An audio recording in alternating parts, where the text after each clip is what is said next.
back in the corner.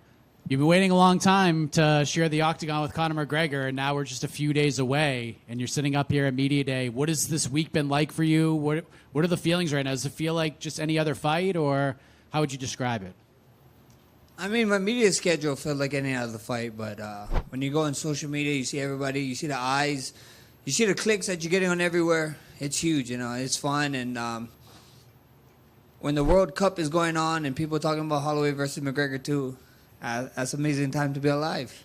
How often do you reflect on that first fight? I know it's something you've wanted for a long time, but obviously so much has happened over the years since that first fight with championships and hiatuses for Conor and all sorts of stuff. Like, how much do you reflect on that first fight heading into this one?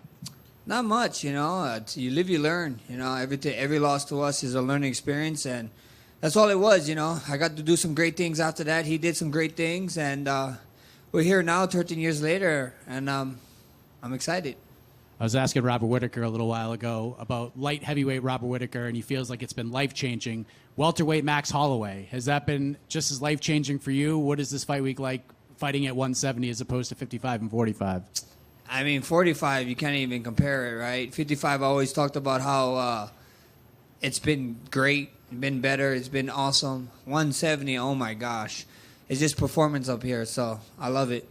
And then last thing for me, yesterday, you and DC had another infamous run-in. What was that like for you, and what's the message for Daniel Cormier a day later? I mean, I just saw him again, I keep harassing him. I've been calling him out for years, bro. He's been running away. If I could get another fight, that's the man I want to be. They keep talking about weight classes, this and that. Dude can just show up. We gotta solve our problems.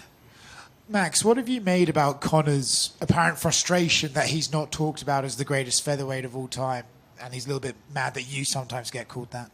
I'm just hearing this now. Is he frustrated? I mean, it is what it is, right? When people talk about this kind of stuff or stats or history, you want the fans and you guys to talk about it, not us. So yeah, he got a bone. He needs to start picking a bone with you guys, not me. It's not my fault. What do you feel? When guys move up in weight, people start talking about, does the power translate? Does the chin translate? As you're the bigger guy up there now at 170, do you feel like it makes you a stronger guy? Does it make you a slower guy? What does the changes do to your performance? I feel good. Strength, cardio, movement, everything that you said. I feel great. I know you guys have been following me on media and seeing what I've been doing. We bring in the former 170 champion Jack Della. Had great looks, had great training. We was only supposed to train together for a week. We loved it so much. He ended up staying for a second week, and I think so. Bringing him in was huge. It was good fun, and we'll get to find out Saturday night. It's gonna be fun. It is what it is. You have done a lot of stuff in the last 5 years since Conor's been away, right? 300, the BMF belt. There's been massive moments. Do you feel like getting this rematch that for a while there we were never sure if you might get, has this whole week and this whole process just been fun? Like, finally I get it. It's going to be fun. I get to try and get my win back. Talk about the experience of having this rematch booked and just the emotions getting it after years of waiting around for it. It's huge, who would have thought that Conor was even coming back after what happened with the injury, and then with him and his other injury at a fight that he had. So it's just big. I finally get to right or wrong, and I'm looking forward to it. He's a killer, and I'm looking forward to see the best Conor McGregor come July 11, and hopefully I get a SportsCenter #1 spot up there. What's the money like for a Conor McGregor fight these days? It's beautiful, bro. I'll tell you this much. Every single guy that fighter or non-fighter is saying that I'm fighting for money, I'm a prize fighter, brother. This is what we do. If you wasn't fighting for money, you're an idiot. Max, just one quick one to kind of go back on the DC and fighting a welterweight and everything. On Embedded, almost 10 years ago, there's a clip of you calling DC, quote, a fat shit because he gets to eat rice. So yeah. How's the diet been as a welterweight? I guess I get to call myself a fat shit because I get to eat rice now in fight camp. But yeah, it's awesome. It's awesome. DC's a fatter shit, so no, it's crazy. Max here. This is going to be your 15th main event in the UFC. The only people who have more are Anderson Silva at 21, John Jones at 19, Randy Couture at 18, and Tito Ortiz at 16. Do you think when it's all said and done, you top that list? Shit, I need 6 more, yeah. So looks like you guys are going to see me for 6 more probably. And I know you keep saying you want that 300 moment, right? And you're chasing that again. But I feel like I always hear fighters talk about when you start chasing things in the fights, that's when they don't come to you. So how do you, I guess, find the balance in wanting something spectacular, but also fighting as you need to? I understand what you're saying, you know. I couldn't tell you, but that's the things that I want, you know. I didn't, like you said, I know there's records out there that I want. I guess I didn't even think about them. So you just made me change my mind. I'm not chasing no moment. I want Sports Center top 10. Maybe we get the number one. See, reverse psychology. And I know you said last time you didn't love having to do all the face-offs with Charles, the Paramount one. I don't think you're going to have to do it because we're not at the Apex this time. So are you just looking forward to seeing Conor for the first time tomorrow in front of the crowd with all that energy? For sure, yeah. I mean, I think that face-off is just weird, bro. Weird as hell. You keep seeing this guy. I mean, I know I'm usually cool with the guys, you know, even with Charles, but it's just weird seeing him true. Like, you know, we're not going on a date or nothing, you know. Just let me see them one time, so... At the end of the day, I'm glad that we finally get to go back to somewhat normal. The press conference, weigh-ins, and then fight night. Should be fun. Max, you beat Gaethje and you are the BMF, but Conor insists he's still the true owner of the division. What are you going to do this Saturday to prove his time has passed? I'm going to go in there and put pause on him. You know, I'm going to make him wish that he didn't come back. Actually, no, I'm not going to make him wish that. I'm going to make him think that he can do it one more time so we can rematch at the end of the year. Max, down here to your left. Dead here to your left here. You can't see me. Anyway.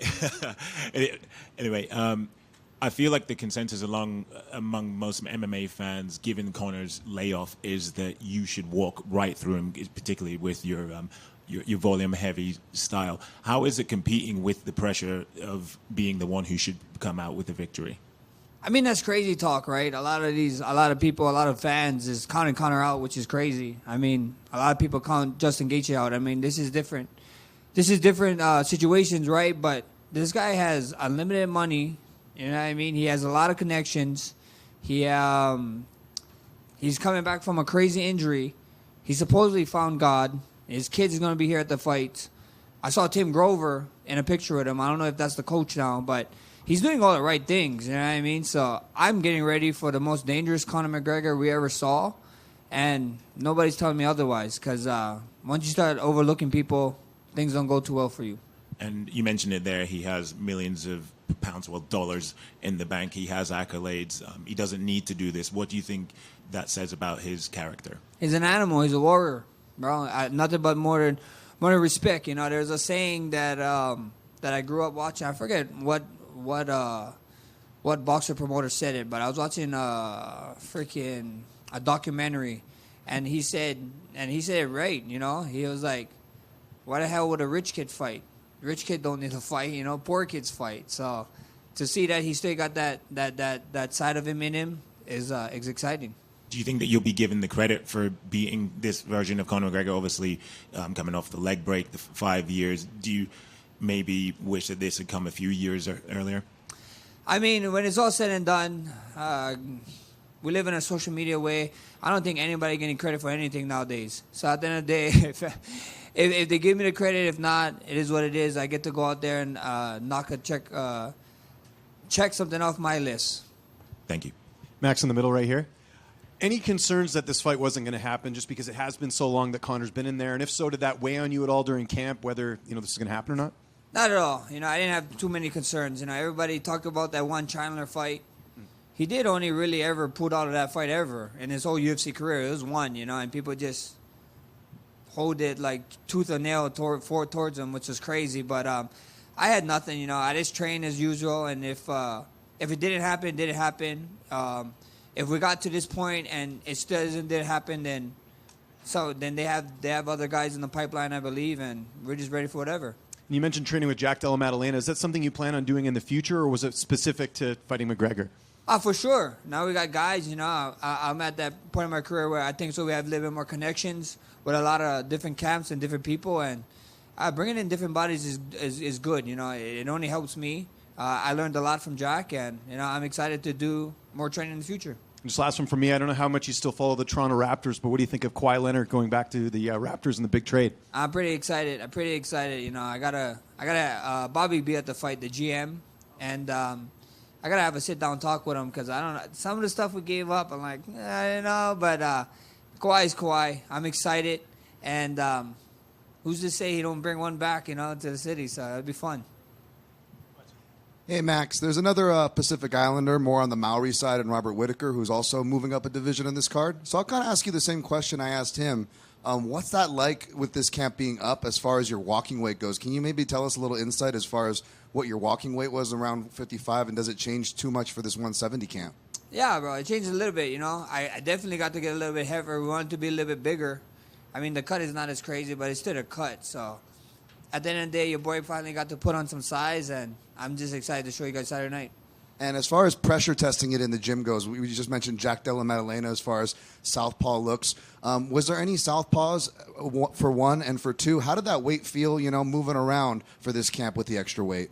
Feel good. You know, I have my boy Jack, and then we have another guy. You guys don't know his name. My man Will. He's been with me throughout the whole camp, and then he actually had to leave a little bit, so that's when Jack came in, and it was amazing. It was amazing, man. These guys are big boys. I love it, and I love the way I feel. I love my punching power. I love my power with them. I love clinching and feeling everything that 170 had to offer, and I can't wait to show you guys Saturday night.